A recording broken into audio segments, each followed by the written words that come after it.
Okay, good morning, Year 10. It's frustrating that we can't be together in person today, but we must make the best of the situation and work with what we've got for now. That said, history this year will begin with the Whitechapel module. I'm aware that we spent summer's term home learning addressing this, but I and the rest of the history department had hoped to re-go over it in person with these booklets that we've created this term, as you can see here. Unfortunately, we remain in the home learning stage, but have only got 4 history lessons online before we should hopefully resume in person, so fingers crossed. Before we begin today's lesson, just to go over the 5 steps of successful home learning study, as these will make your lives easier and help you to retain the information. So, number 1, find somewhere quiet to watch this video. Number 2, sit at a desk or table. Number 3, turn off all distractions if you can. Number 4, have a pen and either your old history book or some lined paper to hand. And number 5, remember you could always pause this video and repeat it whenever you need. So when we return, each of you will be given this booklet. It covers the entire Whitechapel module and is what we will base our lessons on. As you can see, it's got exam questions littered throughout to support you in practicing your exam structure. And these are a couple of the ones it has. So just a reminder as to where we sit. There are 3 history papers in the history GCSE. Paper 1, which covers crime and punishment and Whitechapel and is worth 30% of your exam. Paper 2, which covers superpower relations in the Cold War and early Elizabethan England, which is worth 40% of your exam. And paper 3, which covers the Weimar Republic and Nazi Germany, which again covers 30% of your exam. Bringing it back to Whitechapel, there are 3 questions in the Whitechapel paper, which are clearly shown here. Question 1, describe 2 features of. Question 2a, how useful are sources A and B for an inquiry into? And question 2b, how would you follow up source A to find out more about? You know that you've got an hour 15 to complete the crime and punishment and Whitechapel paper, which basically means you've got about 25 minutes to do the Whitechapel. Yeah, so 55 minutes for crime and punishment, 25 minutes for Whitechapel. As seen in these booklets, you've also got a content section with the different lessons in the booklet. And at the end, as you can see, there's exam practice that we'll go over. So the first lesson today looks at what was Whitechapel like in the 1870s. What I'd first like you to do today, please, is just pause the video and write down the title and date in your exercise book or lined paper. So just pause the video now and do this. This map shows where Whitechapel sits in relation to Trinity. So if we're down here, Whitechapel sits here.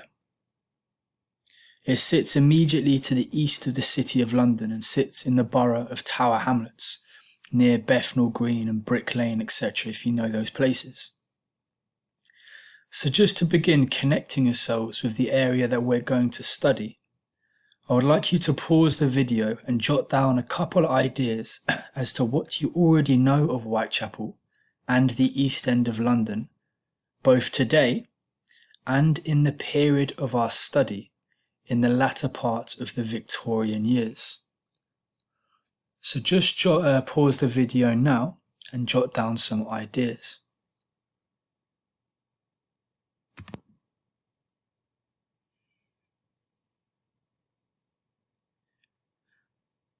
The images here are taken of Whitechapel in the period of our study, 1870 to 1900. What I would like you to do is pause the video and study the images for 60 seconds, and think about what you can see, what life was like there, and how people lived. In another 60 seconds, I would like you to come up with at least 5 words that you would use to describe Whitechapel in the 1800s. These words can't be such as dirty and poor. I want you to push yourselves to learn new vocabulary that you can apply here. So get a thesaurus if you are able and come up with 5 words. One such example that I would use is the word dilapidated. Dilapidated basically means the buildings are breaking down. The buildings look dilapidated.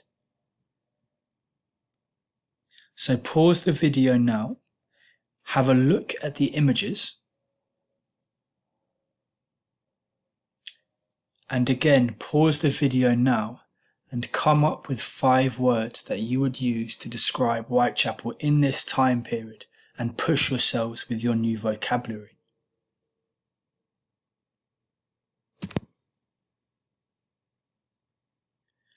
When studying Whitechapel in this time period, a useful book that I discovered is The Five by Hallie Rubenhold. So in this book, she tells the story of Whitechapel through the lives of the 5 victims of Jack the Ripper, and we will go on to study him later in the module. Her descriptions provide a vivid account of what it was like to live there. As I read through this passage, try and pick out 2 quotes that link to the living conditions of Whitechapel and write them down on your page. So I'm going to read this out now. Whitechapel was the most notorious of these London's poorer areas, but was by no means the only sink of poverty in the capital. As social reformer Charles Booth's extensive study of London's impoverished areas in the 1890s revealed, pockets of destitution, which is poverty, crime and misery, flourished throughout the metropolis, even within otherwise comfortable areas. However, Whitechapel's reputation was the most sordid, which means dirty and immoral. It was the most sordid reputation. By the end of the 19th century, which is the time period we are studying, 78,000 souls were packed into a quarter of warehouses, lodging houses, factories, sweatshops, abattoirs, furnished rooms, pubs, cheap music halls and markets. Booth's social investigators regarded these residents as fairly uniform in terms of their social class. With a number of middle-class exceptions, a significant percentage were identified as poor, very poor, or even semi-criminal. So what I would like you to do is just pause the video and pick 2 quotes that you feel best describe the living conditions of Whitechapel. So pause the video now.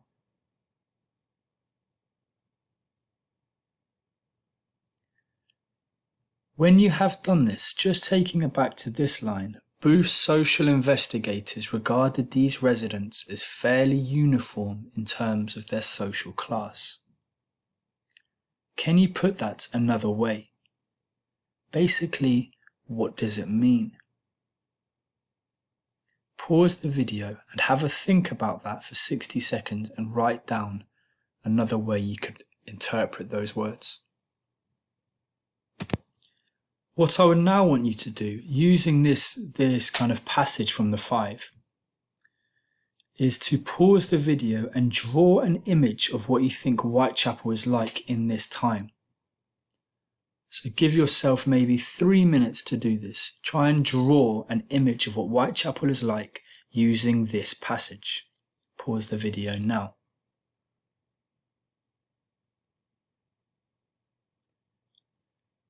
And finally, we come to an exam question.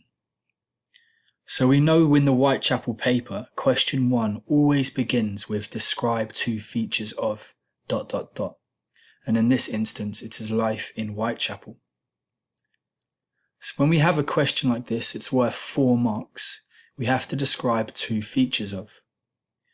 you get 1 mark for using the feature, describing the feature, and you get a 2nd mark for providing supporting evidence to basically show that you know what you're talking about.